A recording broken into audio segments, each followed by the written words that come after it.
Good morning students. बच्चों, आज मैं आप लोगों के सामने हिंदी ग्रामर की बुक से लेसन 3 लेकर उपस्थित हुई हूँ, जिसका टॉपिक है संधि।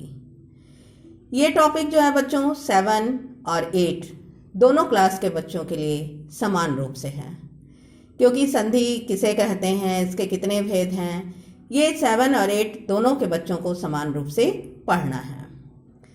तो हम लोग शुरू करते हैं। सबसे पहले संधि किसे कहते हैं। तो देखिए, यहाँ परिभाषा दिया हुआ है कि वर्णों के परस्पर मेल से जो विकार या परिवर्तन उत्पन्न होता है उसे संधि कहते हैं। यानी वर्णों के आपस में मिलने से जो परिवर्तन उत्पन्न होता है या जो विकार उत्पन्न होता है उसे ही हम बच्चों संधि कहते हैं। इसको और अच्छे से समझने के लिए यहाँ ध्यान देंगे। देखिए, ऊपर में लिखा हुआ है कि दो शब्दों के मिलने पर पहले शब्द के अंतिम वर्ण और दूसरे शब्द के पहले वर्ण के मेल से जो विकार पैदा होता है उसे संधि कहते हैं। यानी जब हम संधि करते हैं तो उसमें सबसे पहले जो पहला शब्द होता है उसका जो अंतिम अक्षर होता है, जो अंतिम वर्ण होता है, हम उसे देखते हैं, और दूसरी शब्द के शुरुआत का स्टार्टिंग वाला जो वर्ण होता है उसको देखा जाता है। जैसे मान लीजिए यहाँ उदाहरण है पुस्तक जोड़ आलय। तो पुस्तक पहला वर्ड है, तो इसका अंतिम अक्षर क्या है? क। और इधर दूसरा शब्द जो है आलय, इसका पहला अक्षर क्या है? आ।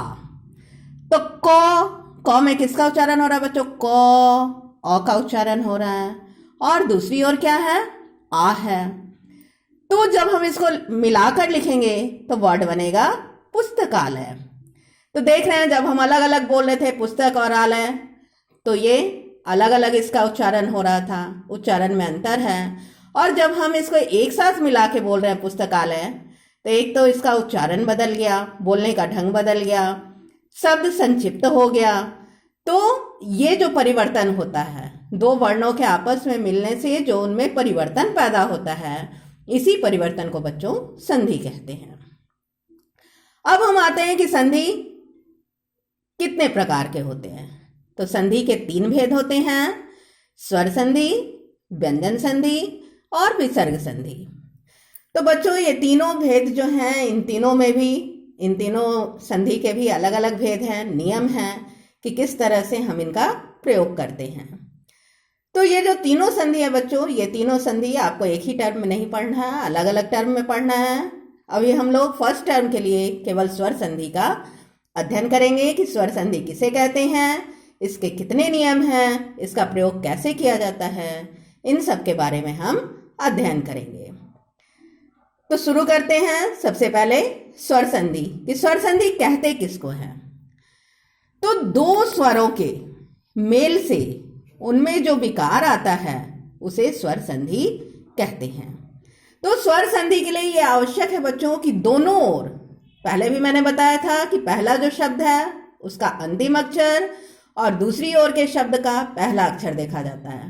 तो इसमें दोनों ही में स्वर होना चाहिए। दोनों ओर अगर स्वर आया है तभी हम उसे स्वर संधि कहेंगे। जैसे मान लीजिए है हिम जोड़ आलय। तो हिम का अंतिम अक्षर क्या है? म। जब हम म बोलते हैं तो किसका उच्चारण होता है? म। अ का उच्चारण हो रहा है, जो कि स्वर वर्ण है। और दूसरी ओर स्टार्टिंग में क्या है? आलय, जिसमें आ आया है। तो अ भी स्वर है और इधर आ भी स्वर है, दोनों ओर स्वर वर्ण आया है। इसलिए ये किस संधि का उदाहरण हुआ बच्चों? स्वर संधि का। जब दोनों ओर स्वर रहेगा तभी हम उसको स्वर संधि कहते हैं। और इन दोनों ओर के स्वरों के मिलने से जो परिवर्तन या विकार उत्पन्न होता है उसे स्वर संधि कहते हैं। अब बच्चों, ये जो स्वर संधि है इसके भी 5 भेद हैं: दीर्घ संधि, गुण संधि, वृद्धि संधि, यण संधि और अयादि संधि।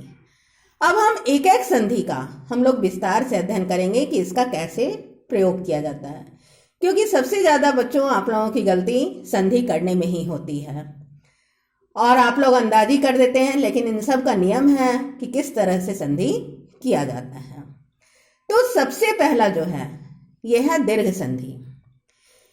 इसमें है कि ह्रस्व या दीर्घ स्वर अ छोटी ई छोटा ऊ के बाद ह्रस्व या दीर्घ स्वर अ छोटी ई ऊ आए तो दोनों मिलकर दीर्घ स्वर आ बड़ी ई बड़ा ऊ बन जाते हैं, इसलिए इसे दीर्घ संधि कहा जाता है। अभी आप लोगों को अच्छे से नहीं समझ में आया होगा तो ध्यान दीजिए। यहाँ कह रहा है कि ह्रस्व या दीर्घ। ह्रस्व किसको कहते हैं बच्चों? ह्रस्व का मतलब होता है छोटा, और दीर्घ किसको कहते हैं? दीर्घ का मतलब होता है बड़ा। यानी अ रहे चाहे आ रहे, अ आपका ह्रस्व हुआ, आ आपका दीर्घ हुआ। उसी तरह से छोटी ई रहे, छोटी ई को ह्रस्व ई कहते हैं, बड़ी ई को दीर्घ ई कहते हैं। वैसे ही छोटा ऊ रहे, छोटा ऊ को ह्रस्व ऊ कहते हैं और बड़े ऊ को दीर्घ ऊ कहते हैं। तो दोनों ओर समान स्वर होना चाहिए, चाहे वह छोटा हो या बड़ा हो। तो अगर दोनों ओर एक ही जैसा स्वर आया है तो दोनों को जब हम मिलाकर लिखेंगे तो हमेशा दीर्घ यानी बड़ा हो जाता है। कभी भी वहाँ छोटा ऊ की मात्रा नहीं लगेगी या अ नहीं रहेगा, बल्कि दीर्घ की मात्रा हो जाएगी, यानी आ बड़ी बड़ा ऊ का हम प्रयोग करेंगे। जैसे उदाहरण से समझते हैं। यहाँ है सत्य जोड़ अर्थ। तो सत्य य अ का उच्चारण हो रहा है, दूसरी ओर भी क्या है अ आया है अर्थ में, तो अ और अ दोनों ओर आया है, समान स्वर है। तो जब हम इसको मिला के लिखेंगे तो दीर्घ हो जाएगा। दीर्घ में अ का क्या होगा, यानी आ बन जाएगा। तो देखिए य में ही आ की मात्रा लग गई, सत्यार्थ। वैसे ही है विद्या जोड़ अर्थी। विद्या या यहाँ आ आया है शुरू में और इधर शुरू में अ आया है, तो एक और दीर्घ स्वर है और एक और ह्रस्व स्वर है, यानी आ है और एक और अ है, लेकिन है तो दोनों समान स्वर। इसलिए जब हम इसको मिला के लिखेंगे तो क्या होगा, दोनों ओर समान स्वर रहता है तो हमेशा मिलाने पर दीर्घ हो जाता है, यानी बड़ा हो जाता है। तो यहाँ पर आ की ही मात्रा रहेगी, विद्यार्थी। वैसे ये कवि जोड़ इंद्र। कवि व में छोटी ई की मात्रा है और इधर शुरू में भी छोटी ई है, तो दोनों ओर छोटी ई आया है, समान स्वर है। तो जब हम इसको मिलाएंगे तो क्या हो जाएगा, दीर्घ हो जाएगा, यानी बड़ी ई की मात्रा हो जाएगी। तो देखिए व में कविंद्र, व में बड़ी ई की मात्रा लगी हुई है। वैसे ही है मही जोड़ इंद्र। मही ह में बड़ी ई की मात्रा है और दूसरी ओर छोटी ई है, एक और बड़ी ई है तो दूसरी ओर छोटी ई है, लेकिन है तो दोनों ओर ई ही, इसलिए जब हम इसको मिला कर लिखेंगे तो बन गया महींद्र। वैसे ही है वधू जोड़ उत्सव। वधू बड़ा ऊ है, दूसरी ओर उत्सव में छोटा ऊ है, लेकिन दोनों ओर समान स्वर ऊ है, चाहे छोटा हो चाहे बड़ा। तो जब हम इसको मिला के लिखेंगे तो क्या हो जाएगा, वधूत्सव। वैसे ही है सत्य जोड़ आग्रह, सत्याग्रह। यथा जोड़ आदेश, यथादेश। हरि जोरीश, हरीश। नारी जोर ईश्वर, नारीश्वर। सिंधु जोर ऊर्जा, सिंधूर्जा। भू जोर ऊर्जा, भूर्जा। हर जगह आप देखिएगा कि समान स्वर है, चाहे वह छोटा रहे या बड़ा, तो जब भी हम मिलाकर लिखेंगे वहां पर दीर्घ यानी बड़ा ही हो जाएगा। तो ये बच्चों ये आपके 8 की बुक से था। देखिए सेम चीज आपकी 7 की बुक में भी, 7 की बुक से भी मैं उदाहरण बता दे रही हूँ। देखिए 7 में भी दीर्घ संधि में दिया हुआ है, सेम चीज है। जैसे कृष्ण जोड़ अवतार, तो कृष्ण अ आया है, अ का उच्चारण हो रहा है और दूसरी ओर भी अ है, तो जब दोनों ओर समान स्वर है तो मिला तो हो गया कृष्णावतार। वैसे ही देव जोड़ालय, देवालय। यथा जोड़ अर्थ, यथार्थ। महा जोड़ आत्मा, महात्मा। यहाँ देख रहे हैं महा आ आया है, दूसरी ओर भी आ है, समान स्वर है तो दीर्घ ही होगा, महात्मा।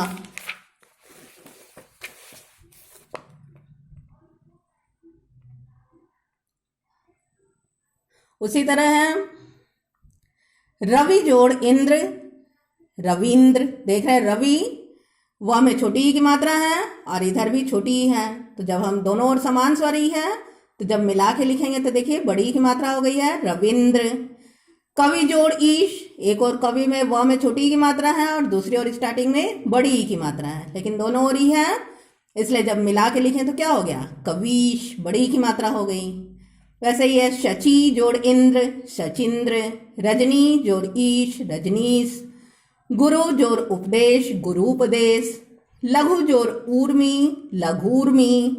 यहाँ देख रहे हैं लघु घ में छोटा ऊ है, उर्मी में ऊ बड़ा ऊ है, लेकिन है तो दोनों ओर समान स्वर ऊ, चाहे छोटा रहे चाहे बड़ा, इसलिए जब हम मिला के लिखेंगे तो हमेशा बड़ा हो जाएगा, दीर्घ हो जाएगा। लघूर्मी।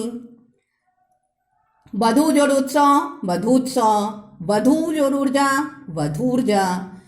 तो इस तरह से बच्चों, चाहे वह 7th की बुक हो या 8 की बुक हो, दोनों में नियम एक ही है, इसलिए यह वीडियो 7 और 8 दोनों क्लास के लिए है। तो आज हम लोगों ने बच्चों समझा कि संधि किसे कहते हैं, संधि के कितने भेद होते हैं, और स्वर संधि जो हम लोगों को इस टर्म के लिए पढ़ना है, स्वर संधि के कितने भेद हैं। 5 भेद हम लोगों ने पढ़ा, जिसमें से आज पहला भेद दीर्घ संधि किसे कहते हैं और इसका प्रयोग कैसे किया जाता है हम लोगों ने जाना। नेक्स्ट वीडियो में हम लोग इसका दूसरा भेद पढ़ेंगे, जो कि है आपका गुण संधि। तब तक के लिए बच्चों आप ध्यान से आपकी बुक में, चाहे वो 7th के बच्चे हों या 8 के बच्चे हों, जो उदाहरण दिए गए हैं उनको ध्यान से समझिएगा और समझ के समझने की कोशिश कीजिएगा ध्यान से पढ़कर कि कैसे कैसे यह बना है। और मैं पुनः आपके पास नेक्स्ट वीडियो लेके, जो कि सेकंड भेद होगा स्वर संधि का, गुण संधि, उसे लेकर आऊँगी। तब तक के लिए बच्चों गुड बाय।